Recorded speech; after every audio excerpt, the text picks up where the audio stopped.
Mga cashier, sobrang busog ko talaga nito na kain dahil sobrang napakasarap. Para sa akin to mga cashier ha, ay sobrang sarap na kahit ganitong ulam, panalong panalo at busog na ako nito.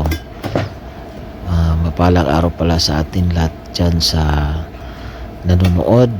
Ayan, thank you sa mga nanonood sa ating video. Yan guys, galing pa ako sa trabaho niyan. Tsaka after 3 hours balik na rin ako sa trabaho.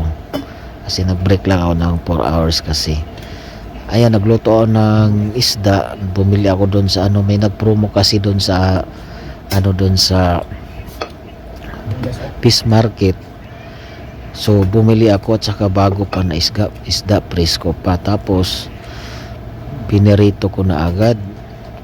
Kasi dyan dito guys, ako wais din ako minsan kasi pag may mga promo na mga discount ng mga isda pero na napaka presko pa,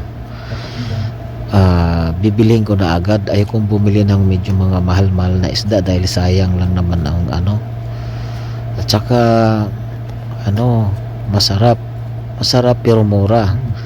Kaya nga medyo tayo, diskartihan tayo sa pagbili, no, na masustansya pero hindi masyadong mahal. So yun na nga, galing pa tayo niyan sa trabaho, tapos kagaya dati ng sinabi ko na mas mabilis ang luto para makakain agad, no choice, prito. Yan. Pero guys, mga cashier, napakasarap yan. Para sa akin yan almost naubos ko yung kanin. Grabe talaga ako makakain guys pag pinirito na isda. Pag fried fish talaga, grabe ako makakain. Katapat lang yan guys na isang buong onion na presko, tapos isang kamatis, dalawang kamatis, then may sawsawang katuyot suka. Ay nako, panalo na ako dyan.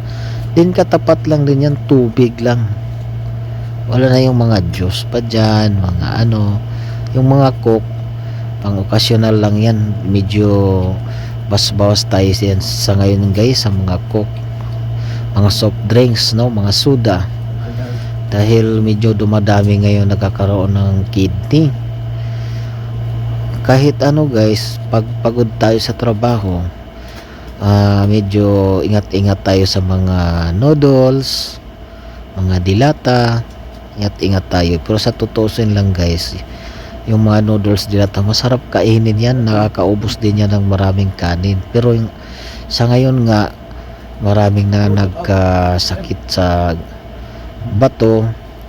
Medyo lang tayo, medyo kain tayo na mura pero masustansya. Kagaya niya isda guys, masarap yan pinirito. Diyos ko, wala akong pili sa mga ganyan. Isda na pinirito, sapat na sa akin. Ang sarap na ng kain ko niyan. Yan, lalo't galing tayo sa mga ganyan, no. Minsan nga ang ulam namin dati manghuhuli lang kami ng kahit anong makuha naming ulamin sa probinsya. Kaya pag nasanay tayo guys sa mga pagkain na simple lang, kahit gaano pa yan ka mamahalin na masarap na gusto natin na kung kaya natin bilhin, hinahanap pa rin yung simpleng ulam lang. Kaya yan, sobrang busog ko niyan guys. Kayo guys, anong ulam nyo ngayon mga cashier? So yan, mag-ingat din kayo dyan guys sa tinatrabahoan nyo, dahil lalo tayo ang mga pioneer sa ating pamilya. So mag-ingat tayo palagi, magdasal palagi sa Panginoon, magpapasalamat na may paghingi, na may pagpasalamat sa Kanya palagi. Tiwala lang tayo kahit gaano man kahirap sa buhay. sipag at tiyaga lang. So ganyan lang po yan guys ha. Ingat po tayo palagi and God bless po.